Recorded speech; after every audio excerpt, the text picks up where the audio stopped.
Con lo cual, bueno, vamos a ver qué hay en uno, qué hay en otro, qué puede haber en el futuro, y para eso pues hemos invitado a Horacio Molina, y de la Universidad Loyola, Andalucía, también una institución de la Orden de la Compañía de Jesús, nuestra universidad, y a Araceli Mora, que es de la Universidad de Valencia, todavía no es de la Compañía de Jesús, ¿verdad? La Universidad de Valencia.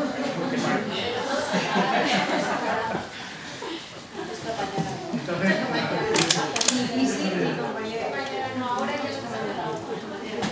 tenéis la palabra.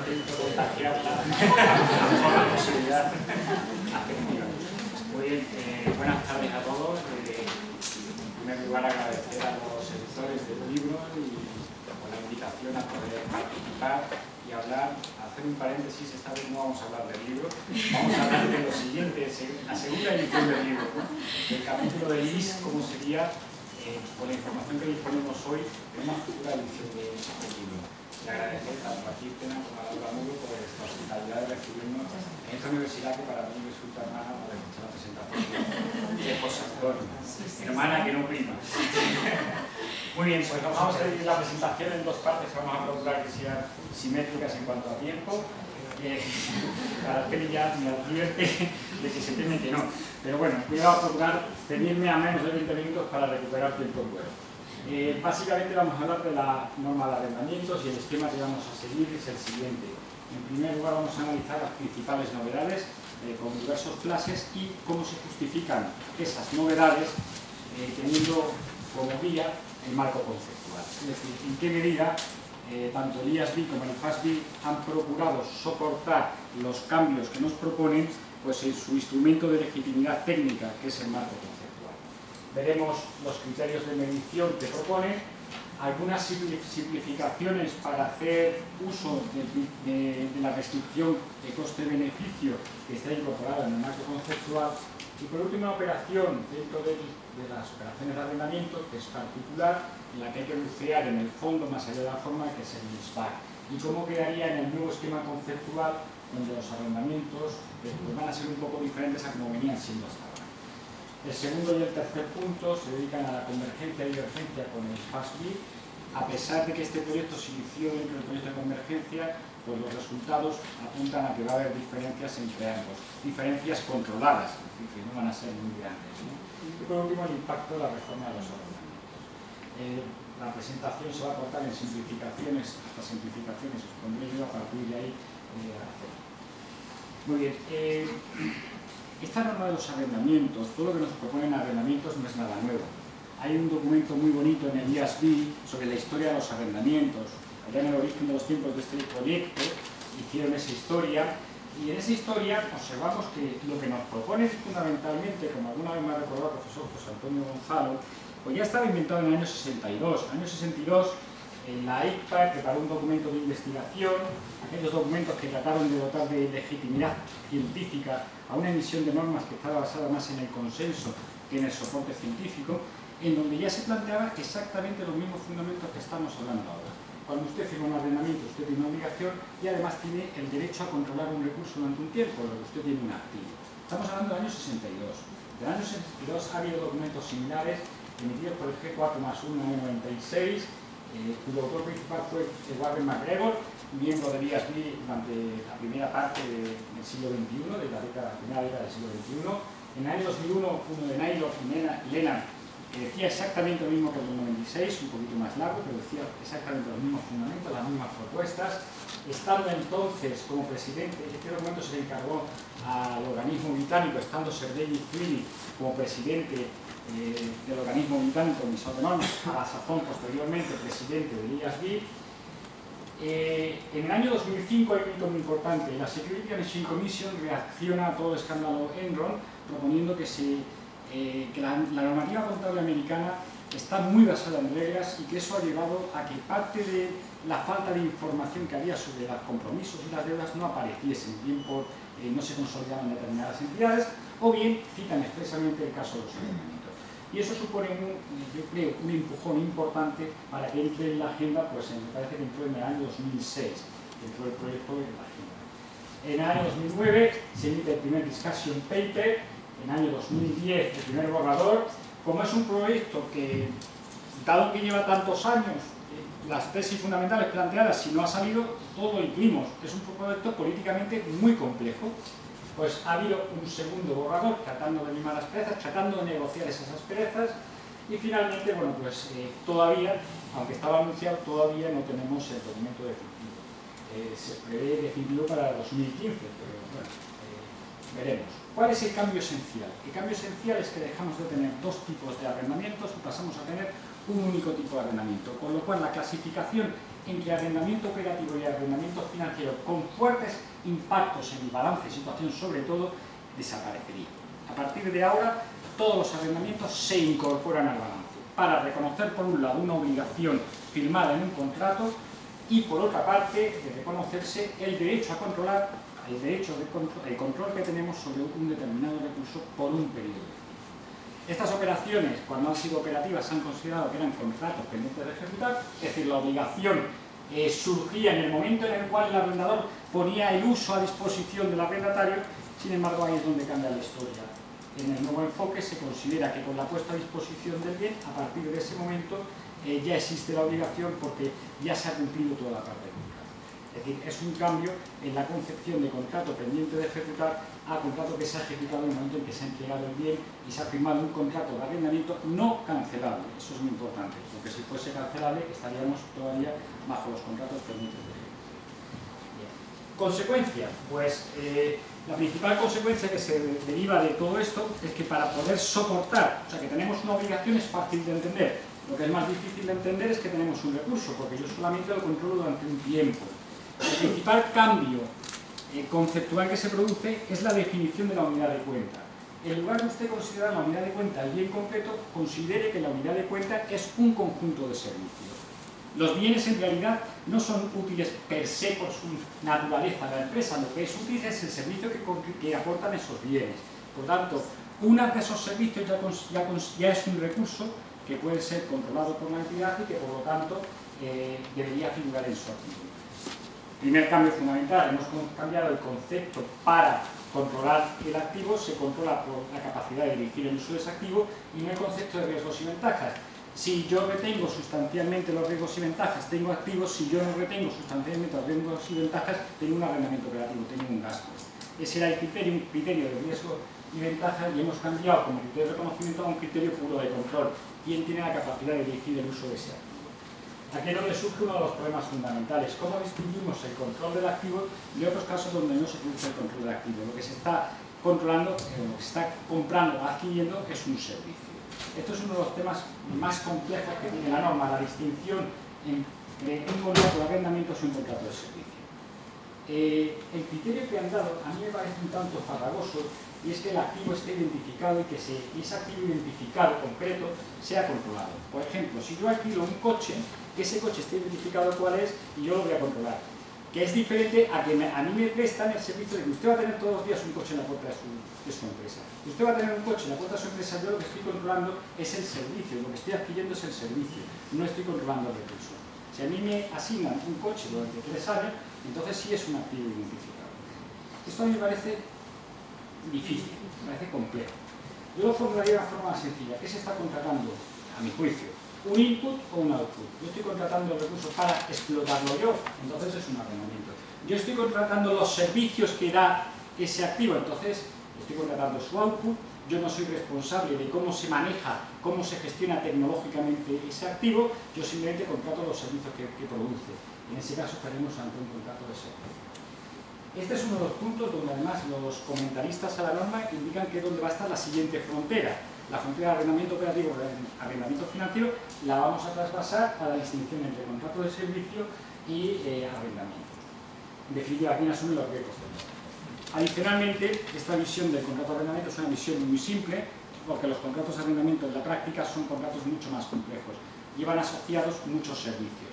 Aquí la unidad de cuenta nos lleva a separar esos servicios que van a tener obligaciones de ejecución, como se ha comentado esta mañana, en periodos diferentes y que en muchos de los casos pues, son contratos pendientes de ejecutar. ¿De acuerdo? Por ejemplo, contratos de mantenimiento, etc. En cuanto al concepto de pasivo, las principales novedades. surge una obligación, tenemos una obligación no cancelable, esa es la premisa, en arrendamientos en los cuales no sean cancelables, la obligación surge desde el momento en que se entrega el activo, no conforme se está manteniendo el uso del activo. Ese es el cambio fundamental en el concepto, o la interpretación del concepto de obligación. Y surgen los problemas concretos en los contratos de arrendamiento. En muchos contratos de arrendamiento se firma un plazo inicial y unas extensiones opcionales para el arrendatario.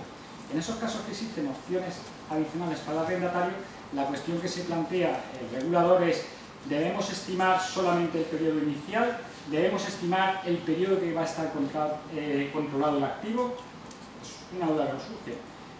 Obligación stricto sensu solamente hay por el periodo inicial. Si yo me voy a la definición de pasivo, yo solamente tengo obligación por la parte inicial. El problema está en que mi estimación, podría ser más relevante informar sobre el periodo más probable, porque eso va a ser el sacrificio de activos que va a hacer la empresa, el sacrificio efectivo que va a hacer la empresa. Tenemos dos concepciones de la visión de pasivo, una muy estricta o una más relajada. Este debate está actualmente en el marco conceptual. En el debate que es sobre el derecho de marco conceptual, la obligación de pasivo debe ser estricta o debe ser mucho más. Debemos considerar pasivo también aquellas obligaciones que es previsible que vaya a asumir la empresa. Un caso típico que sí está actualmente incorporado son las obligaciones implícitas que la compañía asume por la sociedad y que va a atender. Estrictamente no tienes la obligación de hacerla, pero tu práctica comercial te ha llevado a asumirlas. Estos debates están actualmente candentes no solo en este proyecto, sino en el marco conceptual. El problema que tenemos: ¿debemos estimar los plazos opcionales o no debemos incorporarlos?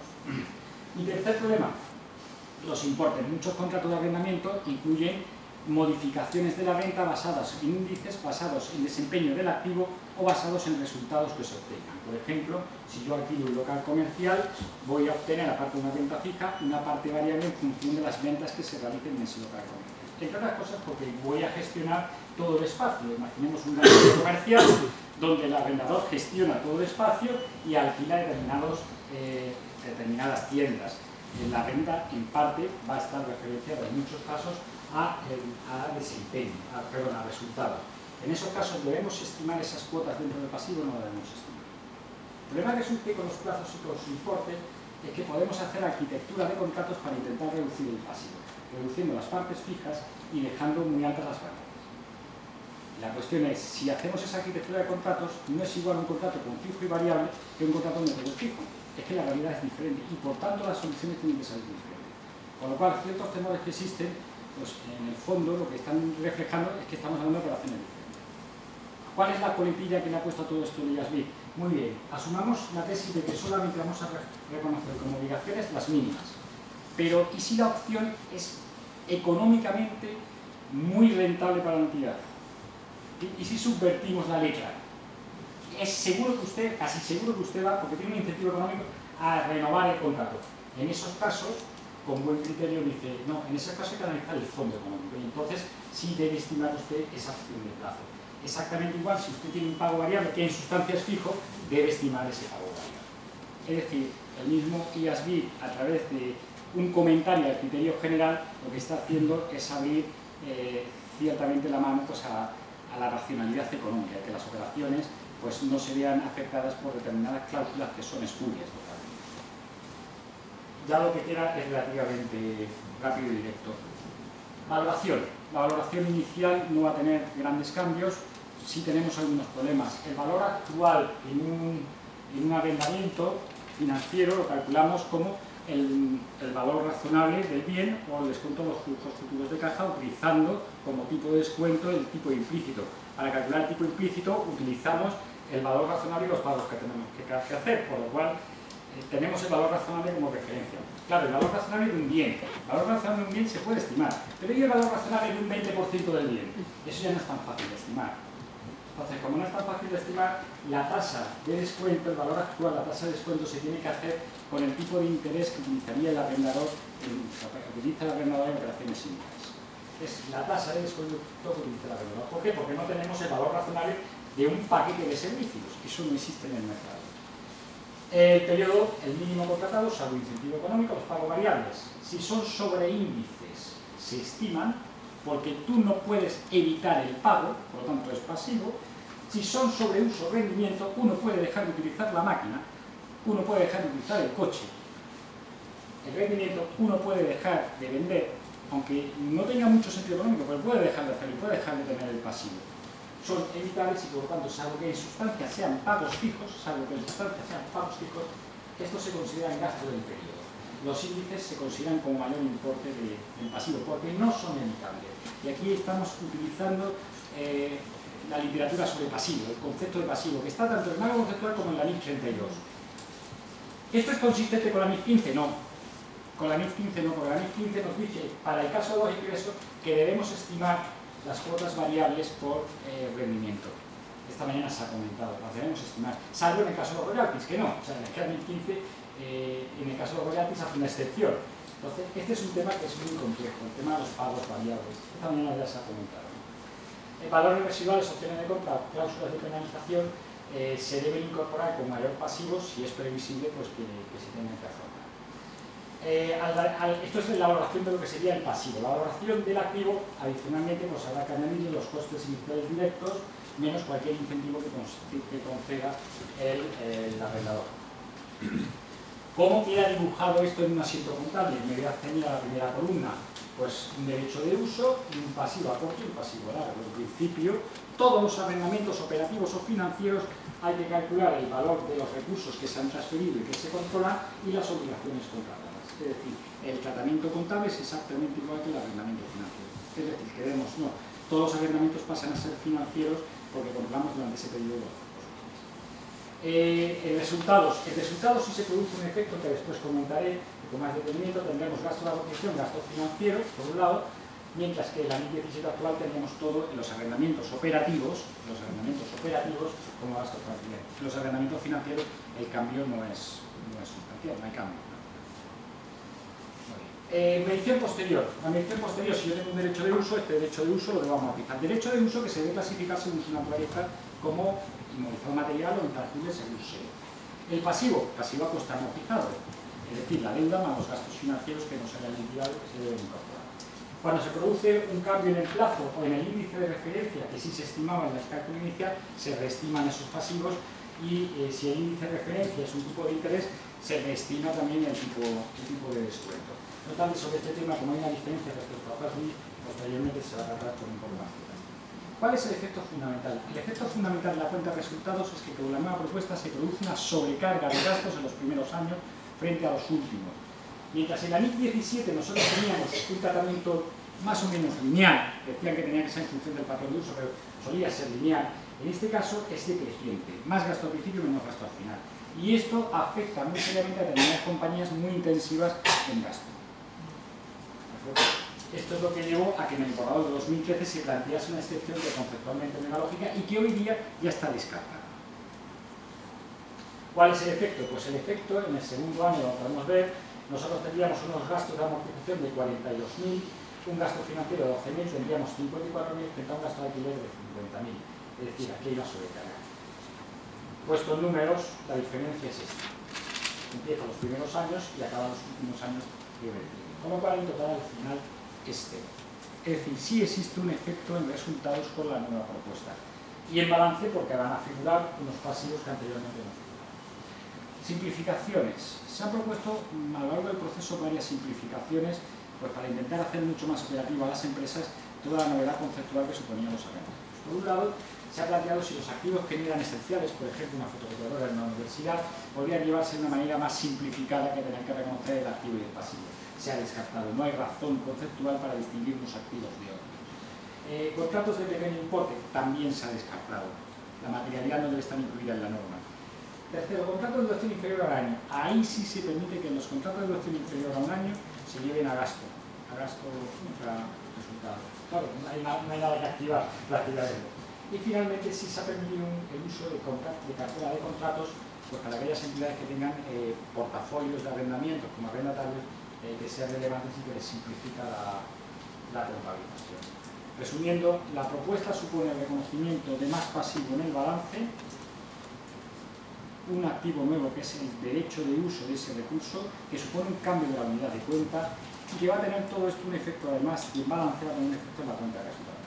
Esas son las principales ideas de las consecuencias que supone, consecuencias que son las razones también por las que se ha peleado por este cambio de normativa. Y que es un proyecto tremendamente político. Digamos, en el año 62 con estas propuestas a debate y es ahora cuando definitivamente se están imponiendo. Yo creo que la crisis financiera unida a los escándalos tiene algo que ver.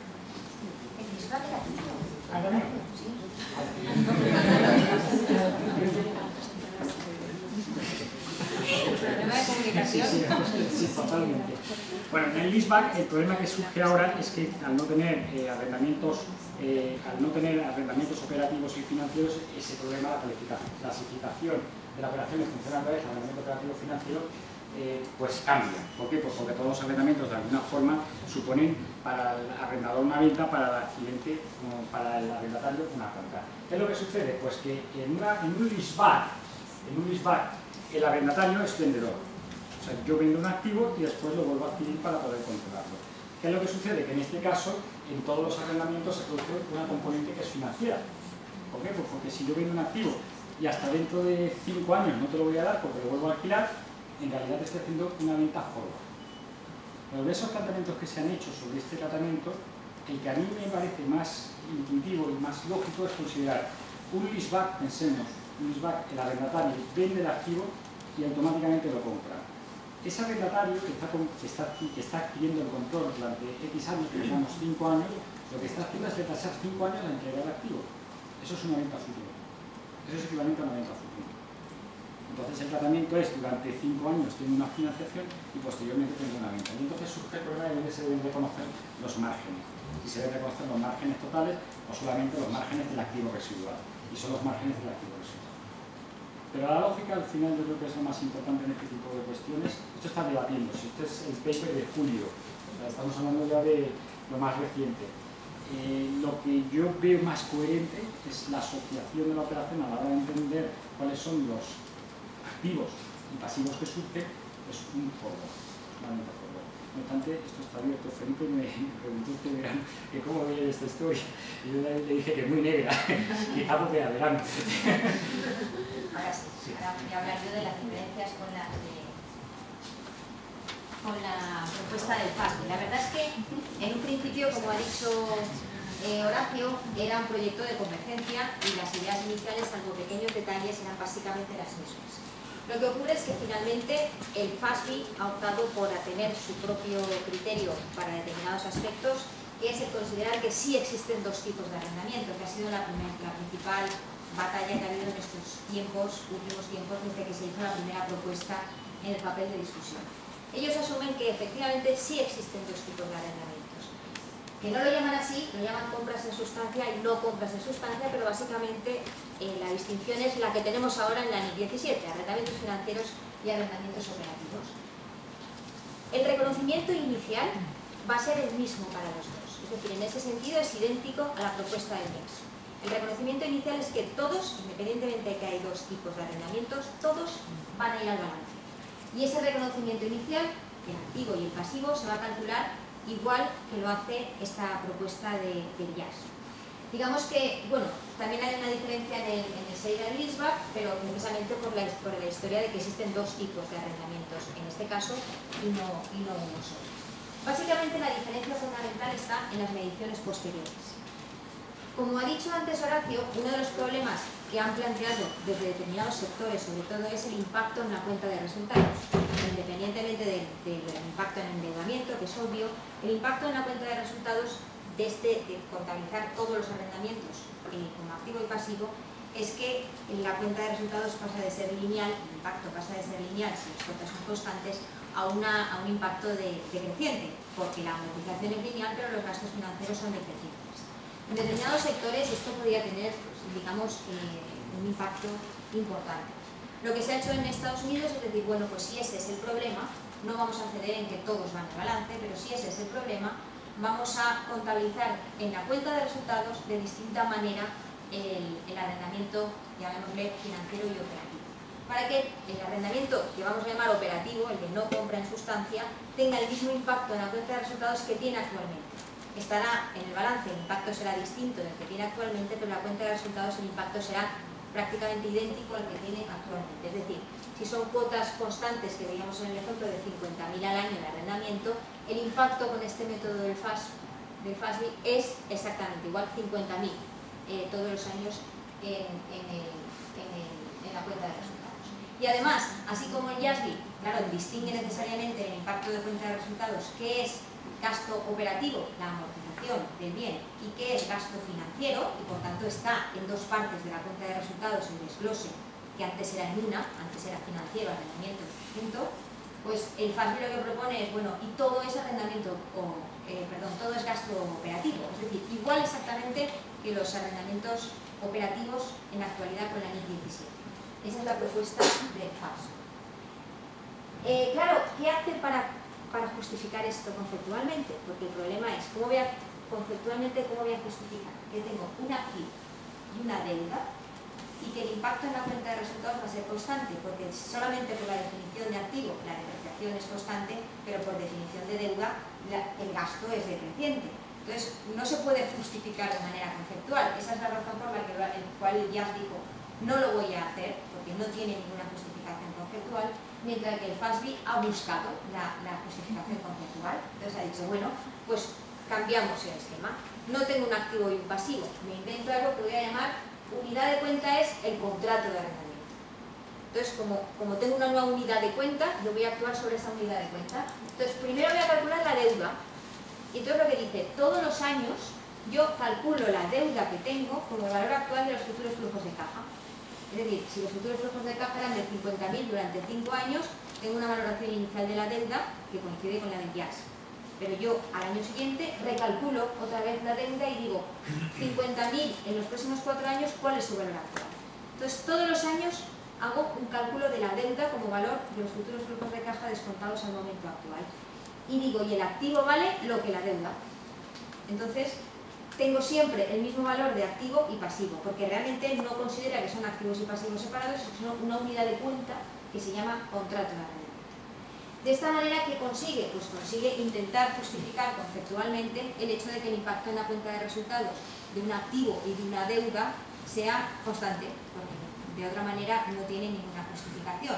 No tendría sentido decir que la amortización de activos es decreciente en base a qué, para que el impacto fuera constante. Entonces lo justifica con esta creación de la unidad de cuenta es el concepto. Y primero calculo la deuda todos los años y luego digo, pues el activo vale lo mismo. Lo que voy a poner en el activo de esta parte del contrato vale lo mismo. De esa manera consigue esa cuota constante como gasto operativo y ha buscado una explicación conceptual que realmente es difícil de justificar. Si vamos al mismo ejemplo que había puesto Horacio, podemos ver que al principio es lo mismo, tiene un derecho de uso y un pasivo por arrendamiento que coincide, pero mientras que en el modelo de IAS, como ponía antes Horacio, teníamos una distinción entre amortización, que era constante, y gastos financieros, que eran decrecientes, nosotros aquí con el modelo del FASB lo que dice es, bueno, pues como yo cada año recalculo la deuda, esto es lo que calculo primero como valor actual de los flujos de caja que me quedan por pagar, y pongo el activo por el mismo valor, pues no tengo ningún problema. Activo y pasivo siempre valen lo mismo y tengo un impacto constante en la cuenta de resultados. Esa es la solución que ha dado el FASB para este problema. Y tenemos en arrendamientos 50.000 para esos que antes llamábamos operativos y que para él siguen siendo operativos. Lo único que aparece es que este activo y este pasivo muy raros en la cuenta en el balance. ¿Qué razones ha habido para la divergencia? Bueno, pues lo primero que hay que pensar es en el impacto que ha mencionado el Horacio que tiene esta propuesta en las cuentas. Se han hecho simulaciones, porque obviamente el impacto real no lo sabemos hasta que no empiece, pero se han hecho simulaciones en distintos lugares de qué pasaría si lo que actualmente aparece como arrendamientos operativos lo pusiéramos en el balance. No con la propuesta del FAS, con la propuesta inicial general. Bueno, pues lo que se ha visto es que, por ejemplo, en el EFRAC se hizo un estudio en el que se veía que en el caso de Europa, empresas cotizadas, pues se incrementaba el valor de la deuda en el balance en un 100% en minoristas y comercios, en un 25% en hostelería y ocio, en un 10% en energía y comunicaciones y en un 1% en financiera. Es decir, el impacto en los sectores es muy, muy distinto. Hay un estudio para España, solamente, publicado en la revista España de Financiación y Contabilidad, que básicamente llega a las mismas conclusiones. Los ratios de rentabilidad sí se ven afectados, pero porque se modifica el activo, pero el resultado se ha visto que no así como una de las pegas fundamentales era este impacto en resultados, se ha visto que el resultado no se ve muy afectado, y la razón es por la que muchas empresas, si estás en el periodo medio de la vida útil de los bienes que estás pues realmente el impacto no se ve. Es decir, que el impacto en resultados se ve menos significativo de lo que aparentemente en principio parecía, pero el impacto en endeudamiento, en el ratio de endeudamiento, en la deuda que tú reconoces en el balance, porque es gracioso cuando oyes, no es que me incrementa la deuda, no, la deuda es la misma. Lo que pasa es que se puede informar de ella en un sitio o en otro, pero vamos, la deuda es exactamente la misma. ¿Qué ha ocurrido aquí? ¿Por qué en el IASB no ha salido esto de que existen dos tipos de arrendamiento con la extraordinaria presión que ha habido, y en el FAS sí que ha salido? Bueno, pues realmente nosotros hemos tenido la oportunidad de analizar las cartas comentario del papel de discusión, donde la propuesta inicial es la básica, lo que realmente el cambio era importante, y puede verse que todos los preparadores, los gerentes, están en contra de esta capitalización de todos los arrendamientos, los auditores mayoritariamente a favor y los supervisores mayoritariamente a favor. Lo bueno de este sistema internacional de cartas comentario visibles es que es extraordinariamente transparente. Aquí en España no sabríamos nunca lo que dicen de verdad los auditores a los reguladores, porque al cliente le dirán una cosa y luego al regulador le dirán otra, no se ve, pero aquí no tienen más remedio que reflejarse y se ve. Entonces aquí se ve claramente que los auditores y supervisores estaban mayoritariamente a favor porque les facilita la vida extraordinariamente. Ya no tiene que distinguir entre financiero y operativo, con todo lo que supone eso para riesgos de litigio, discutir con el cliente, etcétera, etcétera. Ellos están encantados de que todos los arrendamientos vayan al balance, realmente porque les facilita la supervisión y les facilita también, aparte de que pues por poner más deuda nadie te va a demandar, pero por poner menos sí. Entonces, realmente los supervisores, los enforcers están generalmente contentos con esta norma, de manera que los que sois empresarios y el auditor parece que enfadado como vosotros, es mentira. Los auditores están contentos con esta propuesta. Sin embargo, se ha observado que los usuarios, bueno, se dice ya que están a favor, pero ese a favor es condicionado.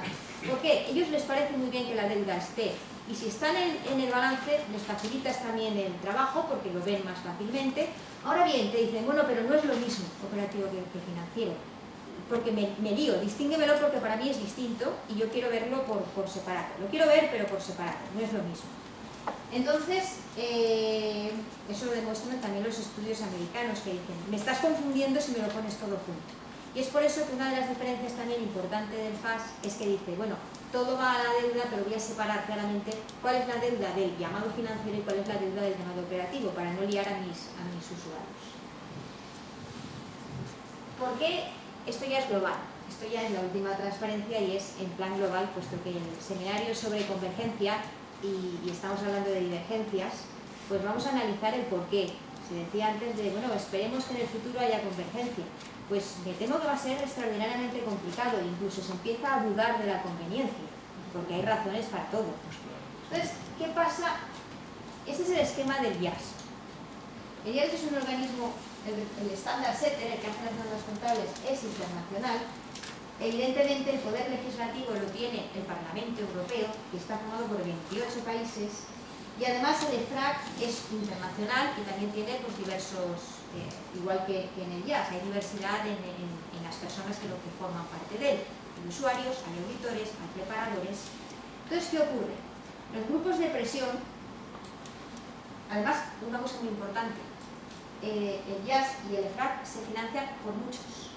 O sea, hay muchos que están financiando, porque no hay, por lo menos hasta ahora, no hay un financiador tan mayoritario que pueda decir, no, es que mando yo, por lo cual mi grupo de presión es mucho más importante que el tuyo. De manera que en Europa, a nivel internacional, los que usan el IAS, es más difícil que las presiones, cuando hay divergencia en los criterios, acaben saliendo salvo que estén muy, muy bien justificadas. Al final se llega a un convenio, por eso estamos tardando tanto en sacar la norma. Al final habrá, bueno, pues se cederá en determinados aspectos, pero es más difícil que haya un grupo dominante, que en este caso es el de los preparadores, en favor de que no salga la norma. Es más difícil. Aparte que, bueno, pues cada país tiene su... Ni siquiera entre los distintos países se aclaran en qué es lo que quieren, qué es lo que prefieren. Entonces, al final, el IAS tiene todos los puntos de vista, pero digamos que tiene más armas para no hacer caso más específicamente a unos que a otros. Sin embargo, en Estados Unidos esto no es así. En Estados Unidos tenemos un regulador que no es internacional, es nacional. Tenemos un poder legislativo formado por un país únicamente. Y además tenemos unos grupos de presión donde todos sabemos que todo se financia de manera distinta en Estados Unidos. Incluso el poder legislativo tiene una fuerte financiación privada, algo que aquí, por ejemplo, no estamos acostumbrados. De hecho, en España está prohibido y ahí es lo normal. Entonces, la capacidad que tienen los preparadores para presionar no ya al regulador, sino al propio Congreso, es extraordinaria. De hecho, se pueden ver cartas comentarios del DC mandadas por congresistas de Estados Unidos diciendo: no se puede aprobar la norma del DC, no hemos hecho un informe y esto será una hecatombe nacional con 28.000 no sé cuántas pérdidas de empleo. Eso, un congresista que no. Entonces, ¿por qué? Evidentemente los preparadores tienen esta vía de presión que aquí en Europa es prácticamente, bueno, es dificilísimo, es muy difícil. Entonces, todo esto hace que la convergencia al final sea muy difícil, porque los marcos institucionales en los que nos movemos son totalmente distintos. Es más fácil, por tanto, que los preparadores influyan en el FASTI que influyan en el IASB, por razones lógicas. Entonces, ¿cuál es el futuro de la convergencia? Pues claro, mientras nada tiene problemas, pues parece que sí es fácil converger, pero en el momento que los efectos económicos son evidentes, pues las diferencias institucionales entre los dos contextos hacen que finalmente acabemos en una divergencia con una razón justificativa detrás importante. De manera que ni se va a converger en instrumentos financieros, ni se va a converger en el leasing, pero ya no olvidémonos de razones conceptuales por el propio proceso político que se está produciendo.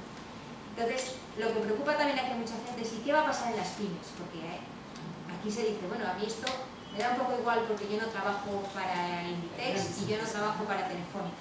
Entonces, esto a mí en el fondo lo que me preocupa es: ¿qué implicación va a tener esto en mi empresa? Teóricamente, en principio no la va a tener. Ahora, sí que es verdad que todas las normas acaban teniendo una repercusión en la otra normativa, en la nacional. Sobre todo, por ejemplo, en España, nosotros hemos optado por parecernos lo más posible a la normativa internacional. De manera que, evidentemente, puede no acabar siendo igual. Tenemos armas para que no lo sea, pero teniendo en cuenta cuál es nuestra tendencia hasta ahora, la posibilidad de que acabe influyendo en las pymes, tanto en España como en el resto de países, pues está ahí. Entonces, en principio, puede que la norma de pymes, seguramente, la IAS, seguramente pueda poner matizaciones a esto del arrendamiento financiero, y esa es la esperanza que queda un poco a las pymes, que también venga por ahí ese decir, bueno, esto del análisis coste-beneficio para mis pymes es muy grande. Entonces, posiblemente pues acabe teniendo un impacto menor si es que tiene, pero bueno, en principio ahí está. El impacto, desde luego, puede tener. De entrada, nuestro ICAC ya ha hecho una resolución en la que de los favor contingentes dice lo contrario que la IAS, pero bueno, independientemente de eso, ya veremos. En principio, esa preocupación yo creo que sí que debe existir, porque un cambio tan conceptual puede seguramente acabar afectando a las pymes, pero si se decide por parte de nuestro legislador nacional que no procede, pues no será. Por el momento, desde luego, no es. Por el momento podéis estar tranquilos. Perdona, ¿a cuándo habéis dicho que entra en vigor esta? No tenemos fecha en vigor, pues no hay norma. Pero Claro. eso ya para el 2015, ¿no? No, que va. Para el 2015 tienen previsto sacar la norma, pero bueno, en un principio la tenían prevista para el 2013 y aún estamos aquí. La fecha prevista era el 2018 de universidad. Eso dicen, pero claro, sí sale la norma. Entonces, claro, ¿Para el arrendamiento también es 2018? se habla de... No hay fecha, porque no hay fecha. Entonces, hasta que no salga no hay fecha. Entonces, cuando salga pondrán fecha. 2018 es algo que se comenta. Pero, y si tú eres una pyme, pues si es el 2018 para las grandes, pues en caso de que afecten algo a nosotros, a las pymes, pues será toda más tarde. Es decir, por el momento no va a afectar, pero está ahí. En cambio, va a tener que haber seguro en la normativa de arrendamientos. ¿La entrada en vigor está prevista que sea prospectiva o hay alguna cuestión de que sea retroactiva? Vamos a ver. En En principio es retroactiva. Claro, salvo que haya una dificultad tan grande de cálculo que no tengas más remedio que decir, bueno, pues voy a partir de lo que tengo, pero en principio si tú tienes unos contratos de arrendamiento y tú tienes calculado cuáles son las cuotas que ya has pagado y cuáles son los años que han pasado, en principio lo normal es que sea retroactiva, la previsión es que sea retroactiva. Otra cosa es el que Ahí se llevan unas presiones fortísimas. Sí, absolutas. Totalmente de acuerdo. Estas medidas nos llevarían a una visión global de las empresas más perniciosas, es decir, a reconocer más el pasivo y no tener el sistema americano que lo reconoce en igual medida con el activo. Eso lleva directamente a las empresas americanas a tener un balance total negativo, y si afecta en mayor medida a las empresas pequeñas, que en España podemos decir que tiene una mayor tasa en pymes que otros países, no provocaría la aceptación de este nuevo proyecto a una imagen aún peor de España. Vamos a ver, la contabilidad no cambia la situación real. Sí, la sí, situación pero es la que hay. Entonces, claro, es que parece que se acusa la contabilidad de que va a incrementar la deuda, no va a incrementar la deuda, o sea, la deuda es la que hay. O sea, tú tienes que hacer esos pagos sí o sí, y entonces la diferencia está, o sea, yo soy partidaria de que no es lo mismo el operativo que el financiero, simplemente por la flexibilidad que supone. Pero que hay que pagarlo, si tú pones la información que toca en el balance, realmente los usuarios tendrían información para recalcular los futuros flujos de caja por pago de estos. Lo que pasa es que si tú vas a las cuentas y ves la información que ponen en estos operativos, dices, bueno, no me extraña que los usuarios no se aclaren. Eso, y sobre todo porque hay un abuso. Yo no estoy de acuerdo tampoco en que las normas puedan ser antiabuso, es un error hacer normas antiabuso. Entonces la motivación inicial fue el abuso que se había producido de la norma. Y nosotros sabemos que se estructuraban los contratos para que aparecieran como operativos cuando realmente eran financieros. Entonces hay un problema de abuso de la norma, que fue lo que primeramente motivó a que se incentivase este cambio. Luego también hay un problema, y es que la información teóricamente la podías tener igual, pero resulta que al final las empresas no ponen la información necesaria para que los usuarios hagan los ajustes. Y al final los usuarios han dicho, pónmelo todo. Pero realmente la situación no la cambia el ponerlo ahí. Lo que sí que habría que ajustar son, por ejemplo, los contratos de los Covenant. Porque claro, en los Covenant, si ellos no lo tenían en cuenta, porque consideraban que no era oportuno tener en cuenta los arrendamientos operativos, pues que sigan sin tenerlo en cuenta, es decir, que ajusten el ratio.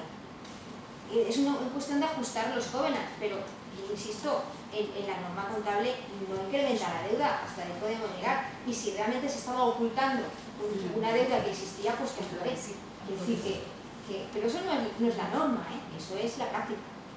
Y la estructuración de contratos es la práctica. Antes decía Horacio que ahora la frontera se va a pasar a qué es servicio y qué es arrendamiento. Pues sí, ahora está centrada la discusión de todos, la tenemos centrada en distinguir qué es servicio y qué es arrendamiento. Entonces estamos dándole vueltas a la definición, porque la historia es saber qué queremos dejar fuera. Entonces buscamos una definición que permita dejar eso fuera. Pero claro, es también complejo. Última llamada. Sí. Unos comentarios breves.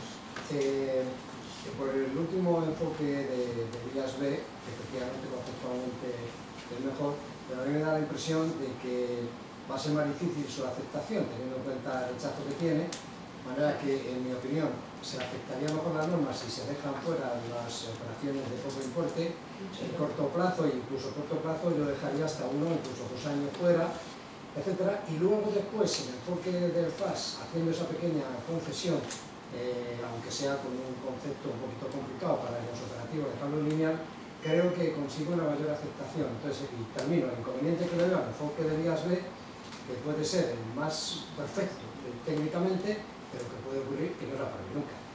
Sí se aprobará, lo que pasa es que va a seguir la negociación con qué queremos dejar fuera. Entonces se va a cambiar la definición de arrendamiento para ver qué se quiere dejar fuera, seguramente se ampliará las excepciones para que quede fuera lo que quiera la gente que esté fuera.